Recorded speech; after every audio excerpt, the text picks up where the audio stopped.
밤에 화장실 때문에 자주 깨시나요? 꼭 확인해야 할 7가지 원인.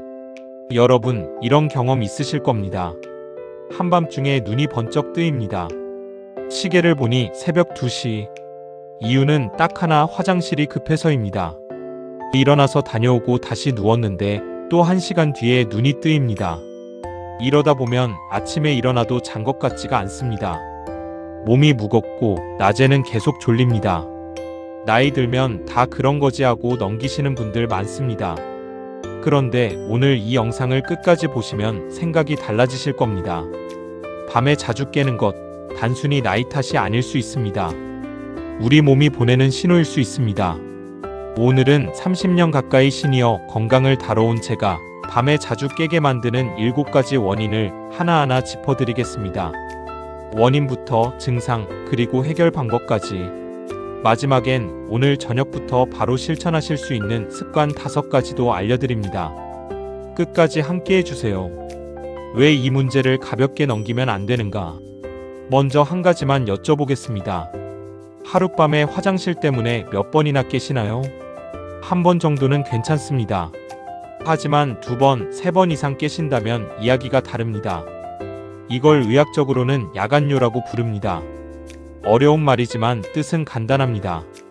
밤에 자다가 소변 때문에 잠에서 깨는 증상, 그게 바로 야간뇨입니다. 야간뇨, 밤에 소변 때문에 잠에서 깨는 증상. 문제는 이게 단순히 잠을 설치는 데서 끝나지 않는다는 겁니다. 깊이 잠들지 못하면 다음날 피곤한 건 물론이고 면역력도 떨어지고 혈압 관리도 어려워집니다. 어두운 방에서 일어나다가 넘어져서 크게 다치신 어르신들도 많습니다. 그래서 오늘 원인을 제대로 아는 게 중요합니다.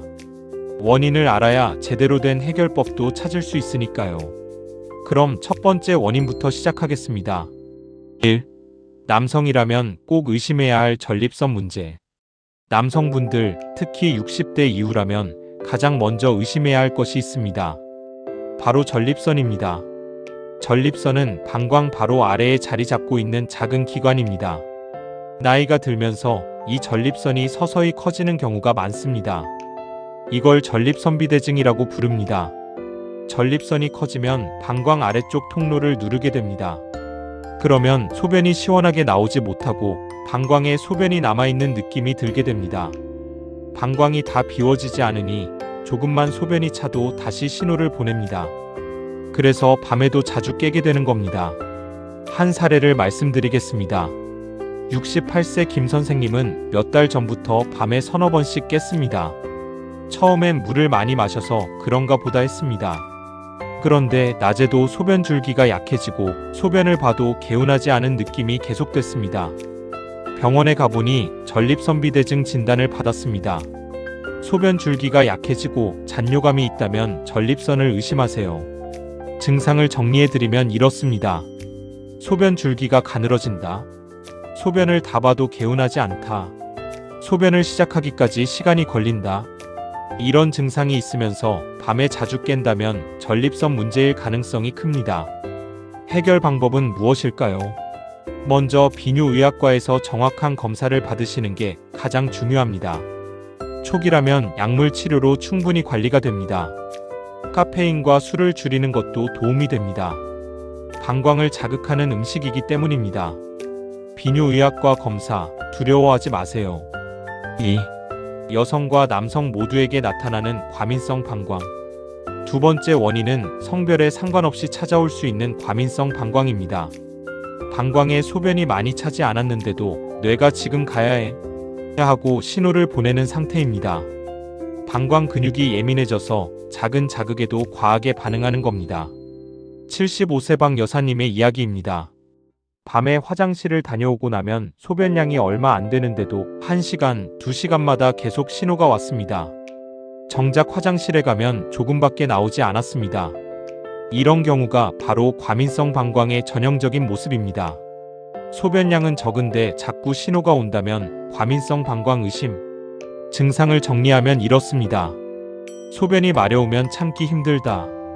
화장실에 가도 양이 많지 않다. 낮에도 화장실을 자주 간다. 이런 분들 생각보다 정말 많습니다. 부끄러워서 말씀을 못하시는 경우가 많을 뿐입니다. 해결 방법은 이렇습니다. 방광 훈련이라는 게 있습니다. 소변이 마려워도 조금씩 참는 시간을 늘려가면서 방광이 더 많은 양을 담을 수 있도록 훈련하는 방법입니다. 무리하게 참으라는 게 아니라 아주 조금씩 5분, 10분씩 늘려가는 겁니다. 또한 골반적은 운동, 흔히 케겔 운동이라고 부르는 운동도 큰 도움이 됩니다. 증상이 심하면 약물 치료도 가능하니 비뇨의학과 상담을 권해드립니다. 방광 훈련 골반적은 운동으로 개선 가능. 여기까지 들으신 분들 혹시 나와 비슷한 증상이 있으신가요? 댓글에 몇 번이나 깨시는지 한번 남겨주세요. 생각보다 많은 분들이 같은 고민을 하고 계시다는 걸 알게 되실 겁니다. 3. 조용히 진행되는 당뇨병. 세 번째 원인은 조금 무겁게 느껴지실 수 있습니다. 바로 당뇨병입니다. 혈액 속 당분 수치가 높아지면 우리 몸은 그 당분을 소변으로 내보내려고 합니다. 이 과정에서 물도 함께 많이 빠져나가게 됩니다. 그래서 소변량 자체가 늘어나고 밤에도 소변 때문에 자주 깨게 되는 겁니다. 62세 이 선생님은 몇 달 동안 밤에 2~3번씩 깼습니다.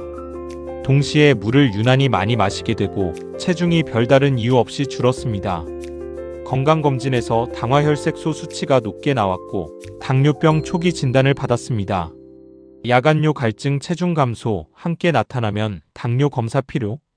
증상을 정리해 드립니다. 물을 평소보다 많이 마시게 된다. 소변량이 눈에 띄게 늘었다. 이유 없이 살이 빠진다. 쉽게 피곤하다. 이런 증상이 야간뇨와 함께 나타난다면 반드시 혈당 검사를 받으셔야 합니다. 당뇨병은 초기에 발견하면 식습관과 생활습관 관리로 충분히 조절할 수 있습니다. 하지만 방치하면 눈, 신장, 신경까지 영향을 줄 수 있는 병입니다. 그래서 조기에 아는 것이 무엇보다 중요합니다. 당뇨는 초기 관리가 핵심입니다. 해결 방법은 병원에서 정확한 혈당 검사를 받는 것이 첫걸음입니다. 이미 당뇨 진단을 받으셨다면 저녁 시간 탄수화물 섭취를 조절하고 의사 선생님이 처방한 약을 꾸준히 챙기시는 것이 중요합니다. 4. 우리가 놓치기 쉬운 저녁 습관. 이번 원인은 병이 아니라 습관에 관한 이야기입니다. 의외로 많은 분들이 여기서 원인을 찾지 못하고 지나가십니다. 저녁 시간에 드시는 음식과 마시는 것들 다시 한번 생각해 보셔야 합니다. 국물이 많은 찌개나 국, 수박이나 참외 같은 수분 많은 과일, 그리고 커피나 녹차 같은 카페인 음료. 이런 것들을 저녁 늦게 드시면 방광이 더 예민하게 반응합니다. 카페인은 이뇨작용, 즉 소변을 더 만들게 하는 성질이 있습니다. 술도 마찬가지입니다. 수면에 도움이 될 것 같지만 오히려 밤중에 여러 번 깨게 만드는 주범입니다. 70세 최 여사님은 저녁마다 국물이 진한 찌개를 즐겨 드셨습니다. 그런데 밤마다 2~3번씩 깨는 것이 반복되자 저녁 식사 시간과 국물 섭취량을 조절해 보셨습니다. 그것만으로도 깨는 횟수가 눈에 띄게 줄었습니다. 저녁 6시 이후 국물, 카페인, 술 방광을 자극합니다. 해결 방법은 어렵지 않습니다. 저녁 식사는 되도록 자극적이지 않고 국물이 적은 음식으로 드시고 수분 섭취는 낮 동안 충분히 하시되 잠자리 들기 3시간에서 4시간 전부터는 물, 국물, 카페인, 술을 줄여보시길 권해드립니다. 물을 아예 안 드시라는 게 아닙니다. 낮에 부족했던 수분을 저녁에 몰아서 채우지 마시라는 뜻입니다. 5. 심장과 신장이 보내는 신호. 5번째는 조금 더 주의 깊게 살펴야 할 원인입니다. 바로 심장과 신장 기능입니다. 낮 동안 서 있거나 앉아 있으면 다리에 수분이 조금씩 고이는 경우가 있습니다. 특히 심장이나 신장 기능이 예전 같지 않은 분들에게서 이런 현상이 자주 나타납니다. 그런데 밤에 누우면 이야기가 달라집니다. 누운 자세가 되면 다리에 고여있던 수분이 다시 혈관으로 돌아오고 이 수분이 신장을 거쳐 소변으로 만들어집니다. 그래서 낮보다 밤에 오히려 소변량이 늘어나는 겁니다. 이를 야간 단뇨라고 부릅니다. 73세 정 선생님은 저녁마다 종아리가 붓는 것을 느꼈습니다. 양말 자국이 깊게 남을 정도였습니다. 동시에 밤에 소변량이 많아지고 자주 깼습니다. 병원 검사 결과 심장 기능이 약해진 것이 원인이었습니다. 다리가 붓고 밤에 소변량이 많다면 심장, 신장 검사가 필요합니다. 증상을 정리해 드립니다. 저녁이 되면 다리나 발목이 붓는다. 숨이 조금만 움직여도 차오른다. 밤에 소변량이 유난히 많다. 이런 증상이 함께 나타난다면 단순히 나이 탓으로 넘기지 마시고 내과나 순환기내과에서 심장과 신장 기능 검사를 받아보시길 권해드립니다.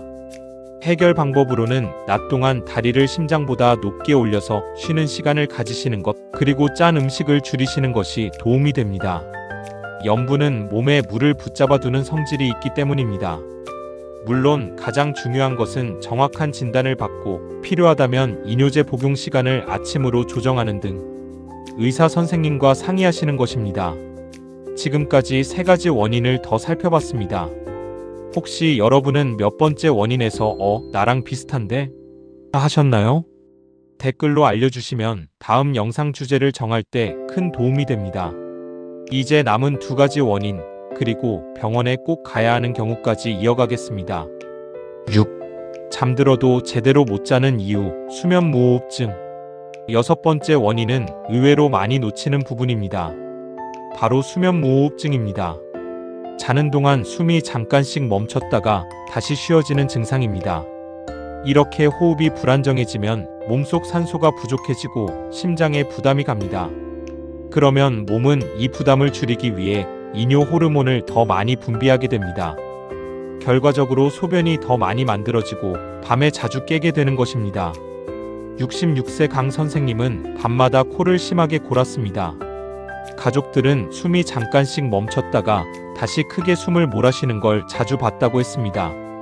동시에 밤에 소변 때문에 서너 번씩 깼고 아침에 일어나도 개운하지가 않았습니다. 수면 검사를 받아보니 수면무호흡증 진단을 받았습니다. 코골이가 심하고 숨이 멈춘다면 수면무호흡증 검사가 필요합니다. 증상을 정리해 드립니다. 코를 심하게 곤다. 자다가 숨이 멈췄다가 다시 몰아쉰다는 이야기를 들은 적이 있다. 아침에 일어나도 피곤하다. 낮에 졸음이 쏟아진다. 이런 증상과 함께 야간뇨가 있다면 이비인후과나 수면 클리닉에서 검사를 받아보셔야 합니다. 해결 방법으로는 체중 관리, 옆으로 누워 자는 습관, 그리고 필요하다면 수면 중 착용하는 양압기 치료가 있습니다. 수면무호흡증을 치료하면 야간뇨가 함께 줄어드는 경우가 많습니다. 의외의 연결고리지만 실제로 많은 분들이 이 치료 후에 밤에 깨는 횟수가 눈에 띄게 줄었다고 말씀하십니다. 7. 무심코 드시는 약이 원인일 수 있습니다. 마지막 7번째 원인은 바로 약물입니다. 특히 혈압약 중에는 이뇨제 성분이 들어간 경우가 많습니다. 이뇨제는 몸속 나트륨과 수분을 소변으로 배출시켜 혈압을 낮추는 역할을 합니다. 효과는 좋지만 복용 시간이 늦으면 밤에 소변량이 늘어나는 원인이 됩니다. 69세 윤 선생님은 혈압약을 저녁 식사 후에 드셨습니다. 그런데 언제부턴가 밤마다 소변 때문에 2-3번씩 깨는 일이 반복됐습니다. 병원에 문의해보니 복용 시간을 아침으로 옮기는 것만으로도 밤에 깨는 횟수가 확실히 줄었습니다. 이뇨제 성분 약 복용 시간을 확인해보세요. 여기서 꼭 말씀드리고 싶은 것이 있습니다. 절대 임의로 약 복용을 중단하시면 안 됩니다. 혈압약은 꾸준히 드시는 것이 중요한 약이기 때문입니다. 대신 복용 중인 약 중에 이뇨제 성분이 있는지, 복용 시간을 아침으로 조정할 수 있는지 반드시 처방해 주신 의사 선생님이나 약사님과 상의하셔야 합니다. 이 작은 조정 하나로 밤잠이 확 달라지는 경우가 정말 많습니다. 병원에 꼭 가야 하는 경우. 지금까지 7가지 원인을 살펴봤습니다. 그렇다면 어느 정도일 때 병원에 가야 할까요? 다음에 해당되신다면 미루지 마시고 진료를 받아보시길 권해드립니다. 하루 3번 이상 밤에 화장실 때문에 깨는 경우, 소변에서 피가 섞여 나오거나 색이 이상한 경우, 소변 볼 때 아프거나 화끈거리는 경우, 다리나 얼굴이 붓고 숨이 차는 경우, 갑작스러운 체중 감소나 심한 갈증이 함께 나타나는 경우, 이 중 하나라도 해당된다면 진료를 미루지 마세요. 이 정도 가지고 병원까지 가야 하나 하고 참으시는 분들이 많습니다. 하지만 몸이 보내는 신호를 일찍 알아챌수록 치료도 쉽고 회복도 빠릅니다. 부끄러워하실 일이 전혀 아닙니다. 비뇨의학과, 내과, 순환기내과 어디든 좋습니다.